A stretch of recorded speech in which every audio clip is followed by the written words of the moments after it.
Hi all, welcome back to microbiology lectures, and today we're going to talk about some unique structures. Not all microorganisms have these structures, but just kind of lay the groundwork for when we get to talking about specific microorganisms, and I talk about a capsule, or I talk about a flagellum, or I talk about a plasmid or endospore, that you know what these different structures are.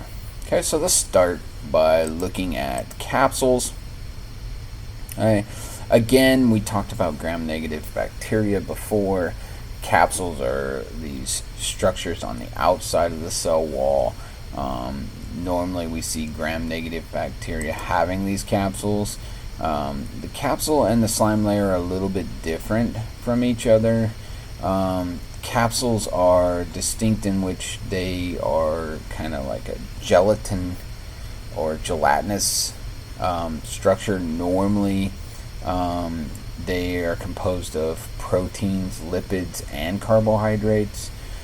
Slime layers, sometimes they are more of a sugar base to it, or a carbohydrate base to it, or maybe just a lipid base to it, and they often will have an irregular shape to them, and normally it's that's just geared kind of to bind to things like a surface, and so here you can kind of see the differences. So this is a capsule here, and we looked at kind of a diagram of capsule in previous lectures, where you have this peptoglycan layer, the cell wall, and then the capsule has often phospholipid bilayer attached to it or associated with it. It might have long lipoproteins that are going through it, with some kind of lipid bound to potentially an antigen that is coming off of it. Like, not all capsules work that way, but in general, capsules are composed of glycocalyxes or polypeptides, or some combination of both. So a glycocalyx, sometimes it's called a sugar cell shell, but I don't want you to think it's just carbohydrates. It's not. Okay? Often it's like multiple biomolecules. So it's proteins, it's lipids, and it's carbohydrates, and structured in a way that they're supportive of each other, and often that's what's generating this capsule, which can be toxic to certain organisms. As some are just polypeptides, so they're just protein-based capsules, just amino acids linked together. But again, that kind of the capsules can be very diverse and structured in a very different way. Now, between the two, both can help form biofilms, and lots of micro organisms will form a biofilm, and we'll talk a lot more about biofilms because they're super important for microbiology, not just from the perspective of like human disease and stuff like that, but the microbiology perspective of like wastewater treatment, and how do biofilms help with nutrient turnover, and all these things. Biofilms are super important, and it's interesting. The biofilms are interesting. It's like a little community of lots of different organisms that interact with each other. And so you can have the organisms that are interacting with the atmosphere be aerobic, and so you can have those outside organisms in the biofilm. They can utilize oxygen, and then the ones underneath them can be anaerobic and not need oxygen, and they are sheltered in this little teeny kind of capsule, this biofilm, and they can live together, and they can pass nutrients between each other. Lots of cool things that can happen. So one example of kind of a biofilm that's often talked about is dental plaque. So plaque on teeth. It can have lots and lots of different species can help form these dental plaques, and we know that plaque is ultimately at least involved in the production of cavities or the deterioration of the tooth. And one species that's almost always associated is Streptococcus pyogenes, and that's almost always associated with these biofilms, which we call dental plaque. Okay. The other thing about these capsules is at times that outer surface, those bodies that are being presented, those antigens that are being presented, immune systems of different organisms can recognize those antigens, and they recognize them potentially as like self-made, or they don't attack that outside layer, that outside capsule. And so you can get immune systems that are not reacting to foreign bacteria because of the capsule layer, and so they can then evade being consumed by a host's immune system because of that outside capsule layer. We'll talk more about how that works when we talk about parasitic relationships between host and parasite, because parasites are really good at doing things like this, and some even have the ability to change their outside coat depending on the chemistry around them, and we can talk about that later. Alright, so some bacteria have the capability of moving and need the capability of moving through some type of environment. Most of the time it's going to be a liquid-based environment if they're going to be using a flagella. So that could be inside an organism where they're moving through blood or saliva, or other substances that would allow them to use a flagella to move. It could just be water in an environment like a lake or the ocean or rivers, things like that, or really wet soil. Sometimes you have microbes with flagella that can move through wet soil and stuff like that. Okay, so the flagella is a lot like the flagella that you know and hear about in eukaryotic cells, except for in the case of eukaryotic flagellum, it's different than prokaryotic flagellum, but the two prokaryotes also have different types of flagellum. So overall, this is just a classic example of convergent evolution. One group developed the flagellum, another group developed the flagella. When we look at the two, we're like, oh, there's a lot of similarities, but there's a lot of differences. And they look very similar. They have the same properties and the same kind of purpose for the organism, but generated from different things. Okay, so let's look at some examples. So you can have polytrichous flagella. So flagella is all over the organisms. You can have polar or monotrichous flagella that only occur at one end.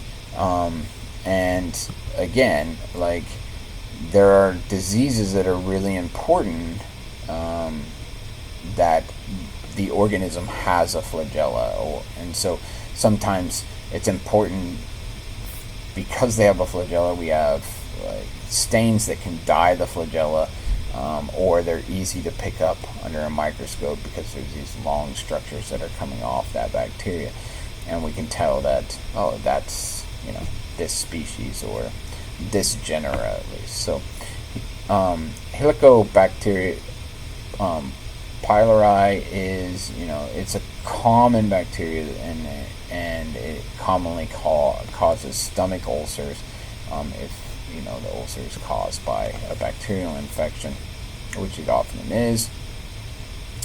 Again, number and arrangement differ, and so it's just another way that we can characterize and classify bacteria, and it's an important one because it's this morphological difference that we can see between two types of bacteria. We know if it is Petrotrichus and has flagella all over it, then these two species are not, they're not the same. This one has a monotrichus, or a single flagellum that's coming off of a polar end, one end. Okay, so just in general, sometimes it's called polar flagella, sometimes it's called monotrichus. It just means that there's a single flagellum. Amphotrichus means that they have one on each pole, so this would have another flagellum down here. Lophotrichus normally means that they have a tuft, or like a series of multiple flagella off of either one end or both ends. And then Petrotrichus means that it's just covered in flagella, and it can be all over the surface. Okay, so let's dive into the flagellum a little bit more. The bacteria flagellum has kind of three parts to it. It's got a basal body. This anchors it to the cell wall and the cytoplasmic membrane.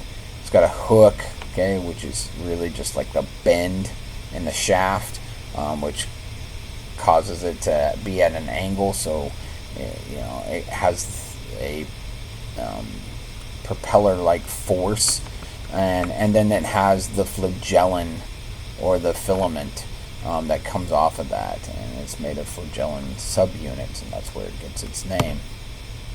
So here you can see that flagellum, or the filament, the hook, the bend, and some organisms are classified by what kind of hook do they have, or how long is the flagellum. The basal body is embedded in the kind of membrane of the organism, so in the cell membrane, through the peptoglycan layer, and in this case, because this is a gram-negative, or a bacteria that has a capsule, it also goes through the capsule layer. Okay? And the other thing is in bacteria, so this is a bacteria flagellum, their flagella are driven by proton motor force. So the protons, just like in their electron transport chain, the protons are being pumped from inside outside, and so they have specialized proteins that allow for those protons to escape back in or come back in. They harvest the energy from those protons coming back in and drive the movement of their flagellum through that. Okay. When we look at archaea flagella, it's different. Chemically, it's different from bacteria. They look a little bit different from bacteria. They're smaller.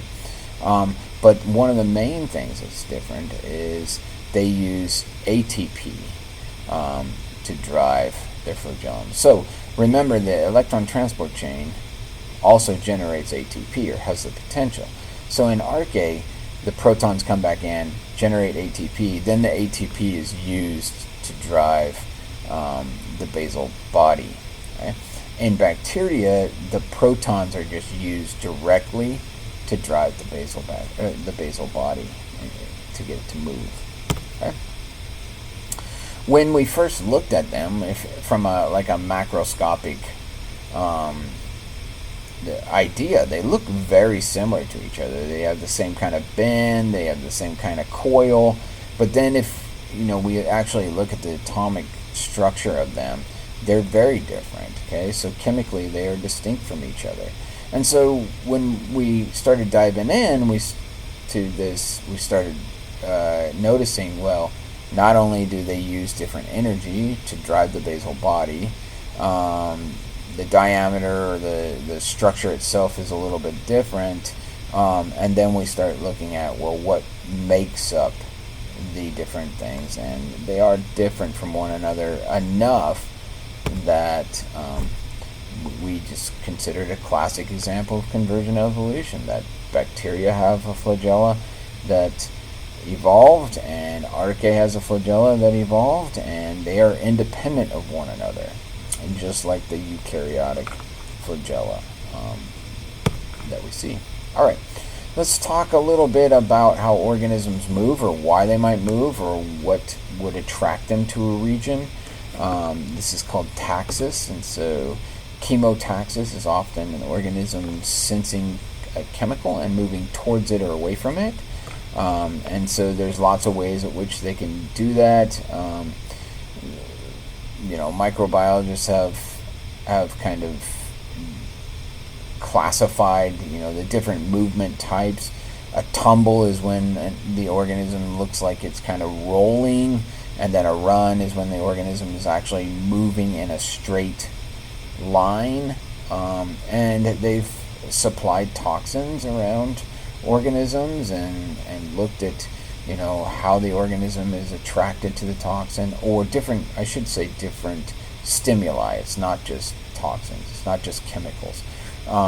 And look at how they move when they're attracted or repelled from that stimuli. And sure enough, instead of just random generated movements, they actually have a sense of direction, and so they can, if they're attracted to it, they move towards it. If they're running from it or it's toxic, they move away from it. And so we definitely know that bacteria and archaea have this capability of forming a taxis. And so other responses, not just chemo, it's not just chemical based. It can be aerotaxis, which means they're responding to oxygen levels.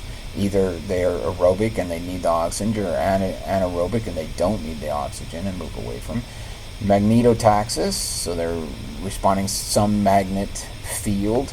The Earth's magnetic field is probably what they evolved to, but we can trick them by using magnets and get them to move towards a magnetic field. Thermotaxis, really important for like archaea bacteria, and lots of responses to temperature and movement away from extreme temperatures. And phototaxis, okay, again, for the photosynthetic bacteria out there, this is really important. And so they actually travel towards the light to observe, to conduct photosynthesis, and then they might move away when they have consumed enough energy, or if there's no light, you might see that there's no response until the light comes back. So interesting stuff. All right, another example is the pili or the pilus, and we talked about it many times, just because it's super unique. And when it comes to humans and generating medicine in response to bacterial infections, this is one of the key players in the fight against antibiotic resistance, and it's the role of the pilus. So bacteria will often, not all of them have them, but they'll often have pili, or these little tube-like structures that occur on the outside of the organism and go all the way through the capsule, cell wall, and membrane, if they have a capsule, otherwise just cell wall and membrane. And some of them have the purpose of allowing the organism to bind to different substrates, like epithelial cells or rock, or wherever the organism's at. Helps them bind up and generate biofilms also, initiate a biofilm. Okay, and we call those either common pili, or sometimes they're called fimbriae, but that allows them to really attach to specific surfaces, whatever that might be. There are also some that allow them to act like flagella. Okay, they're not flagella, so they don't have a basal motor, but they have a twitching motion that they can use to kind of help them move through material, or they can move those pili in one direction, which allows them to decrease the surface area and kind of glide towards whatever it might be that they want to glide towards or away from. And then the ones that are real players when it comes to humans and modern medicine is the sex pili, or the pilices that are involved with transfer of genetic material. Okay, so we talked about plasmids before. The sex pilus will often either embed completely through another bacteria's membrane and into the bacteria, and then deposit plasmids, small chunks of DNA, or sometimes they can just hook up and transfer it between pili. But nonetheless, really, really important, because those plasmids often they're really small chunks of DNA typically, but they have the ability to change very fast. And so it's not transferring chromosome level DNA, but rather small chunks of DNA. So again, we can kind of dive into this a little bit just to make sure it's clear. Talked about it before.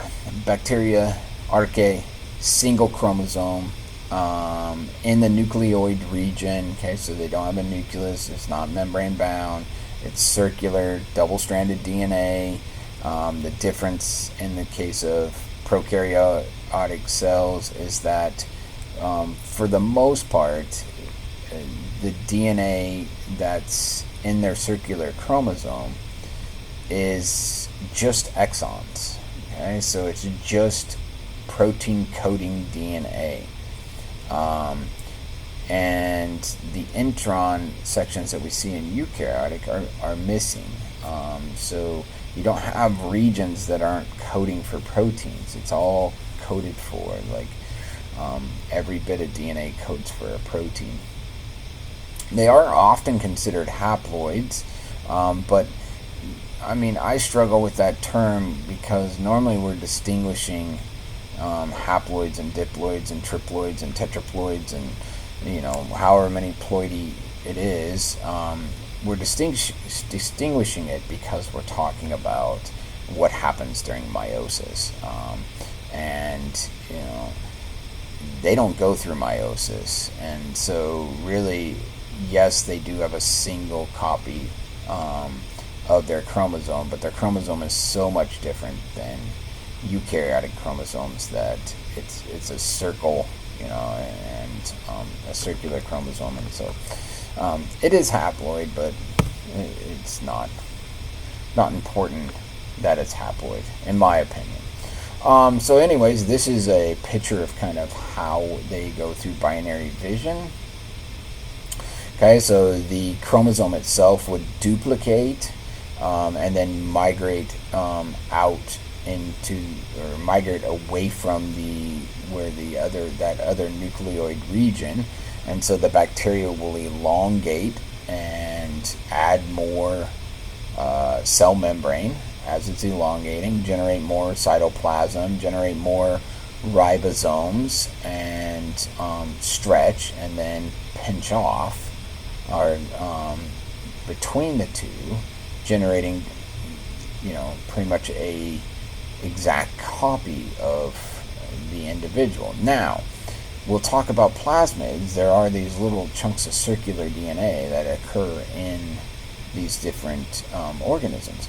Plasmids during this process can copy themselves and duplicate themselves and be part of that process. But plasmids also can copy themselves and duplicate themselves not any time, but without regard to the organism itself duplicating its chromosomes. So plasmids can copy a plasmid. A single plasmid can be copied at really whenever and then passed. So sometimes the plasmids that are passed between are not. It's not a complete duplication between the two, and so they're a little bit different. But often they are copied, and this results in two identical cells. Okay, so back to the plasmids again. They're not a coding for essential genetic information, so it doesn't matter if there's not plasmids, the same number of plasmids in this one as there is in this one. That chromosome will code for everything that this organism needs to function, and these two chromosomes will be identical to each other, except for potential mutations that happen during the copying, which we'll talk about later. They have a similar structure as chromosomes, okay, so they're double-stranded DNA, they're bound together with binding proteins, they're supercoiled, they're just really, really small. And the other thing that we often see with the plasmids is that's where the organism, I don't want to say it explores with mutations, but that because they're small chunks of DNA, they mutate quickly, or quicker than, say, the chromosome of the organism. And so you get antibiotic resistance popping up here, you get tolerance to different salinity, you get thermal tolerance, you get lots of different environmental adaptations popping up in the plasmids because they can generate them really fast, copy them very fast, and then once they, have generated a plasmid, that gives them a distinct advantage in that environment. Say, like they produce a plasmid that produces a protein structure that has a different thermal tolerance, and that protein can be embedded into their capsule, and provide that capsule with more rigidity under higher temperatures, then that plasmid stays. And in fact, that plasmid often is generated multiple copies and it's passed to other bacteria, not just during binary fission, but also during pilus connection, and that's how it jumps. Antibiotic resistance jumps, but not just that. You get tolerances of thermal and salt and other things that are going on. Okay, now sometimes this plays a really, really important role in antibiotic resistance. We'll come back and talk about this, but this is where we often will get what we call horizontal transfer between organisms. Okay, so I briefly talked about this before, and I'll bring it up again. So let's say this is a species of bacillus, and it's developed antibiotic resistance, and then there's another species of like a coccus or something next to it. Both have like sex pili. This plasmid that developed antibiotic resistance can be passed to that cocci bacteria. Separate genera, separate species. It's horizontal transfer. Excuse me. And so you can get antibiotic resistance that pops up in one species of bacteria and be transferred horizontally, not a linear transfer, not within the same genetic lineages, but across species, and potentially across genera. Genera is probably a little harder, but definitely across species we've seen it happen quite often. And so that creates a real problem when it comes to antibiotic resistance. The more antibiotics in there, those antibiotics can be like a resistance could pop up in an organism that we're not even trying to destroy. It's not a disease-causing organism. It could pop up and then be transferred to the disease-causing organism, and now you got antibiotic resistance that pops up in the system. Okay, and we'll come back. We'll talk more examples of when this has happened, and we have pretty good documentations of certain times that this has occurred before.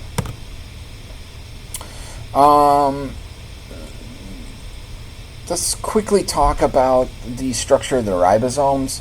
Again, it's another structure that is unique between prokaryotic cells and eukaryotic cells.